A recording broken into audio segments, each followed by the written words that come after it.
بسم اللہ الرحمن الرحیم۔ اور مائیں اپنی اولاد کو دودھ پلائیں پورے 2 سال۔ یہ حکم اس شخص کے لیے ہے جو پوری مدت تک دودھ پلوانا چاہے، اور دودھ پلانے والی ماؤں کا کھانا اور کپڑا دستور کے مطابق باپ کے ذمہ ہوگا۔ تکلیف نہیں دی جاتی کسی شخص کو اس کی طاقت سے زیادہ، نہ تو ماں کو اس کے بچے کے سبب نقصان پہنچایا جائے اور نہ باپ کو نقصان پہنچایا جائے اس کی اولاد کی وجہ سے، اور اسی طرح نان نفقہ بچے کے وارث کے ذمہ ہے۔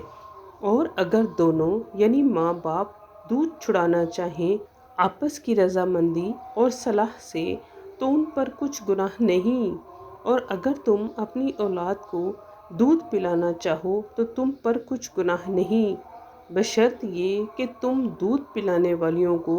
دستور کے مطابق ان کا حق جو تم نے دینا کیا تھا دے دو، اور خدا تعالیٰ سے ڈرتے رہو، اور جان رکھو کہ جو کچھ تم کرتے ہو خدا تعالیٰ اس کو دیکھ رہا ہے۔